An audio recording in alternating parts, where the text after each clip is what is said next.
Di sini saya akan mempresentasikan hasil kerja kelompok kami, yaitu HACCP Salat and Rules. Puji syukur kami panjatkan kepada Tuhan Yang Maha Esa, sehingga pada kesempatan kali ini kita dapat menyelesaikan tugas mata kuliah hygiene dan sanitasi dengan tepat waktu sebagaimana yang telah ditentukan. Kami menyadari bahwa dalam penyampaian materi kali ini masih terdapat banyak kekurangan.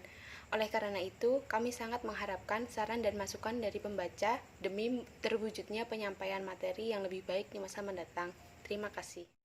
Salad buah endulse merupakan inovasi baru yang dibuat agar semua orang baik dari kalangan anak-anak hingga lanjut usia dapat menikmatinya. Inovasi ini bertujuan agar mereka dapat merasakan buah yang berbeda dengan rasa biasanya. Buah-buahan yang disajikan fresh serta mengandung banyak vitamin yang dibutuhkan oleh tubuh dalam setiap kemasan satu box salad. Salad ini juga praktis dikarenakan dapat dinikmati dimanapun dan kapanpun sesuai keinginan pembeli, karena kemasannya mudah untuk dibawa kemana-mana. Di sini saya akan melanjutkan bagian dari deskripsi produk. Jadi di sini saya akan jelaskan produk apa yang kita buat. Jadi kita membuat itu produk salad buah, di mana produk ini begitu mudah untuk dijalankan bagi usahawan-usahawan muda, bagi yang ingin mengembangkan skillnya di dunia kuliner. Jadi salad buah ini bagian dari dessert. Kita itu penyajiannya dengan suhu yang dingin.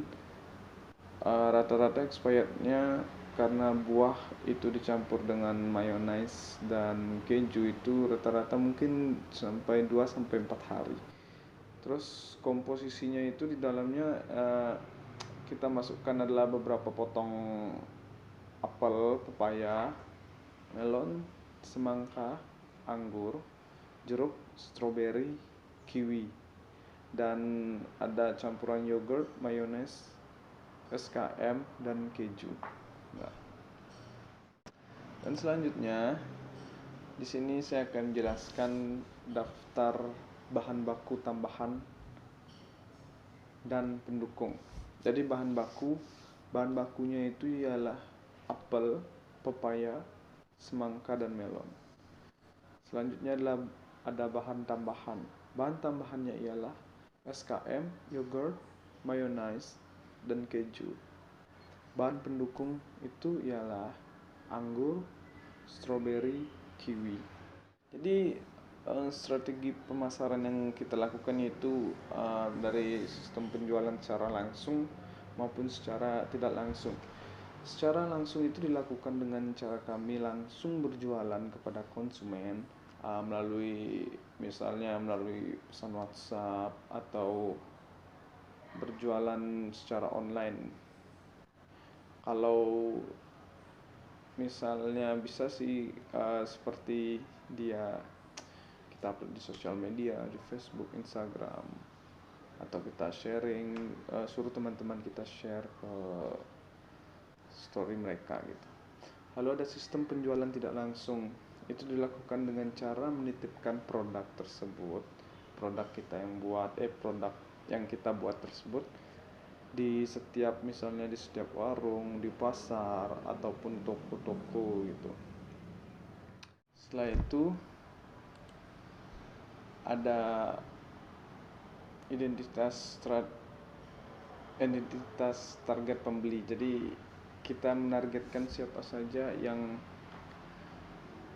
ingin kita pasarkan gitu, maksudnya siapa saja orang yang tepat gitu. Tapi untuk salad buah sendiri sih dari rata-rata dari balita ke atas itu sudah bisa mengkonsumsinya karena apa ya? Karena kandungan dari buah-buahnya itu sehat untuk kita semua gitu. Jadi untuk kalangan semua umur itu bisa menikmati salad buah ini. Gitu. Ini sih bagusnya gitu. Jadi semua kalangan bisa menikmati semuanya tanpa ada mungkin hambatan. Mungkin ada yang nggak suka keju atau nggak suka buah-buahan atau nggak suka mayones atau nggak suka isi SKM, itu bisa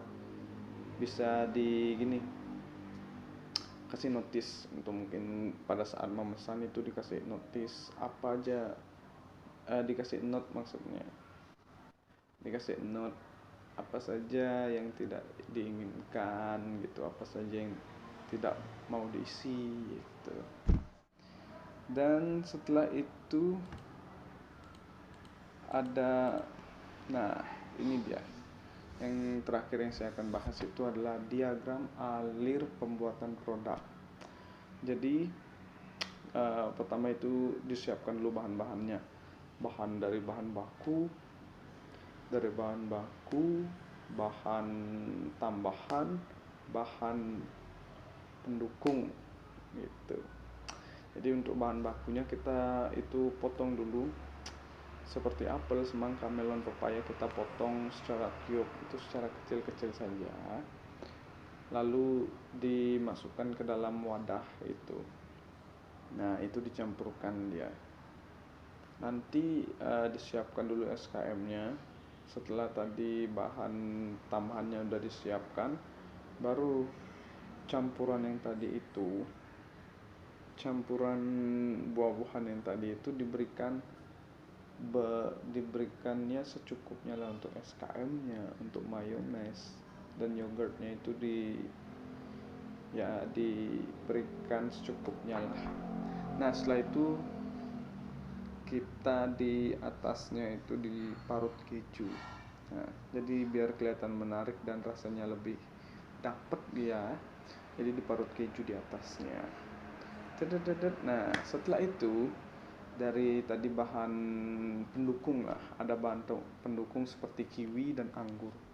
Nah untuk anggur sendiri itu dibelah aja dia jadi dua, terus untuk kiwi kita slice hingga tipis. Nah untuk stroberinya kita belah jadi dua aja. Nah setelah itu diletakkan, jadi bahan pendukung ini seperti halnya garnish dia, jadi untuk memperindah saja, untuk memperindah tampilan itu saja sih.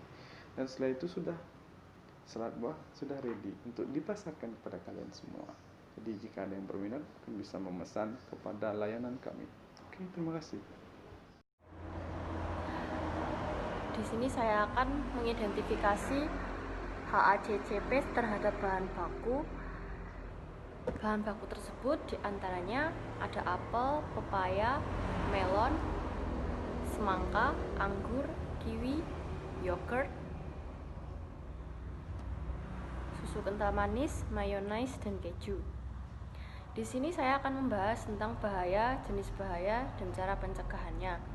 Untuk apel, bahayanya ada biologi, kimia, fisika, pepaya begitu juga, melon, hingga yogurt. Dan jenis bahayanya, jika apel, bahaya biologinya busuk dan cara pencegahannya simpan dengan suhu di bawah dari 10 derajat Celcius. Untuk bahaya kimia dari apel, jenis bahayanya pestisida, cara pencegahannya dengan dicuci bersih. Dan apel, bahaya fisikanya adalah benturan dan cara pencegahannya adalah dengan meletakkan di box kontainer. Begitu juga dengan pepaya, melon, semangka, anggur, kiwi. Untuk yogurt, bahaya fisikanya adalah kemasannya rusak. Maka cara pencegahannya adalah dengan menyimpan sesuai SOP bahan yogurt tersebut. Sedangkan untuk susu kental manis, bahaya biologinya adalah jamur dan cara pencegahannya adalah dengan meletakkan susu kental manis tersebut di tempat yang kedap udara. Untuk bahaya kimianya adalah tanggal expirednya, dan cara pencegahannya adalah dengan mengecek tanggal expired date-nya. Bahaya fisika dari susu kental manis adalah kemasannya rusak, dan cara pencegahannya adalah dengan penyimpanan sesuai SOP dari susu kental manis. Begitu juga dengan mayones dan keju. Sedangkan untuk identifikasi HACCP terhadap proses pembuatan, untuk proses penerimaan, bahayanya ada biologi, kimia, dan fisika. Untuk jenis bahaya biologi ada bahaya busuk, dan kimia bahayanya pestisida, dan fisika jenis bahayanya adalah benturan. Cara pencegahan untuk bahaya proses penerimaan biologi adalah dengan cara disortir. Lalu untuk kimia adalah dengan dicuci bersih, dan fisika adalah dengan dikemas rapi. Begitu pula untuk pencucian, bahayanya ada biologi, jenis bahayanya bakteri E. coli, dan cara pencegahannya adalah air harus bersih. Lalu bahaya kimianya adalah residu pestisida, dan cara pencegahannya adalah air harus mengalir. Lalu proses penyiangan ada bahaya fisika, jenis bahayanya adalah tangkai, dan cara pencegahannya adalah memisahkan tangkai dengan buah.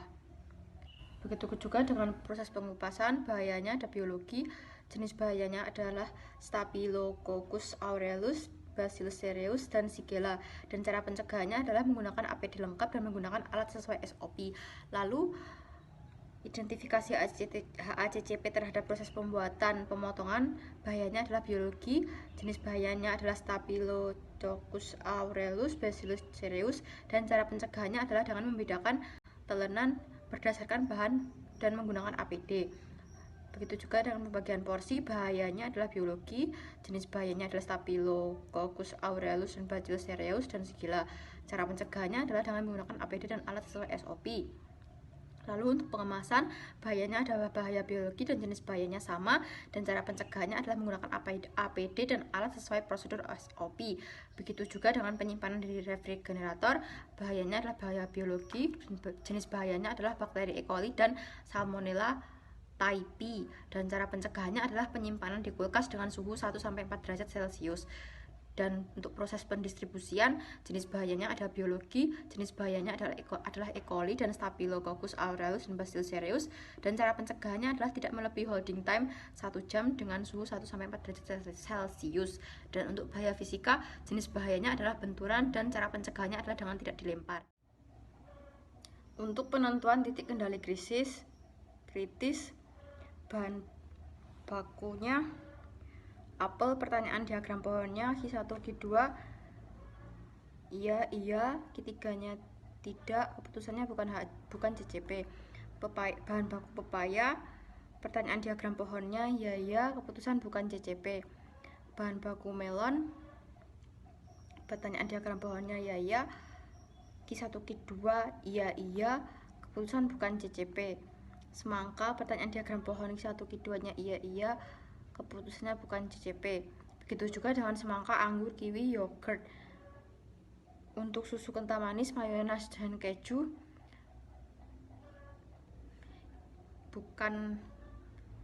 untuk susu kental manis, mayones, dan keju merupakan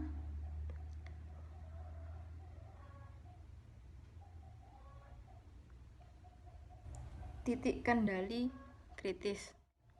Dan untuk proses penerimaan,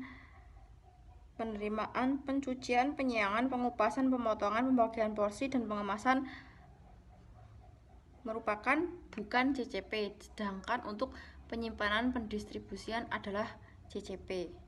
Jadi saya di sini akan sedikit memaparkan mengenai penentuan batas kritis terhadap bahan baku pembuatan salad. Yang pertama adalah ada buah apel, pepaya, melon, semangka, anggur, kiwi, dan yogurt dengan batas kritis untuk buah-buahannya maksimal suhu ruangan 20 hingga 25 derajat Celcius dengan tujuan untuk menghindari pembusukan. Kemudian untuk selanjutnya ada yogurt dengan batas kritis 4 derajat Celcius atau mengikuti anjuran pada kemasan produk dengan tujuan untuk menghindari bertumbuhnya bakteri jahat penyebab masalah pencernaan. Untuk slide selanjutnya masih terdapat lanjutan mengenai penentuan batas kritis. Yang pertama ada susu kental manis. Untuk batas kritisnya disimpan dalam keadaan tertutup, menggunakan suhu ruangan, dan ditempatkan di tempat yang kering dengan tujuan untuk menghindari pembusukan. Kemudian ada mayonnaise. Untuk batas kritisnya adalah mayonnaise sebelum dibuka disimpan dalam suhu ruangan, tapi untuk mayonnaise yang sudah dibuka disarankan untuk disimpan di kulkas dengan tujuan untuk menghindari pembusukan. Kemudian selanjutnya ada keju. Untuk batas kritisnya adalah tidak menggunakan plastik tetapi menggunakan kertas untuk pengemasannya dengan tujuan untuk menghindari tumbuhnya jamur dan pembusukan. Kemudian untuk slide selanjutnya terdapat kesimpulan dan saran, yaitu salad buah merupakan makanan olahan buah yang disajikan dalam inovasi baru. Oleh karena itu, dalam proses penyajiannya perlu diadakan analisis HACCP yang bertujuan untuk menjamin keamanan pangan yang disajikan. Hal ini dilakukan agar menciptakan produk makanan dengan kualitas serta manfaat tinggi dan agar aman untuk dikonsumsi untuk semua kalangan. Untuk selanjutnya adalah saran. Yang pertama adalah dalam mengolah salad buah, sebaiknya kita selalu memperhatikan kandungan buah serta komposisi saus agar tidak menimbulkan reaksi yang dapat membahayakan diri. Yang kedua adalah senantiasa selalu menggunakan cutleries atau alat-alat yang bersih. Dan yang ketiga adalah memvariasikan komposisi salad agar lebih menarik. Untuk selanjutnya adalah saran. Yang pertama adalah dalam mengolah salad buah, sebaiknya kita selalu memperhatikan kandungan buah serta komposisi saus agar tidak menimbulkan reaksi yang dapat membahayakan diri. Yang kedua adalah senantiasa selalu menggunakan cutleries atau alat-alat yang bersih. Dan yang ketiga adalah memvariasikan komposisi salad agar lebih menarik. Untuk selanjutnya terdapat slide daftar pustaka sebagaimana yang telah saya tuliskan di atas. Terima kasih.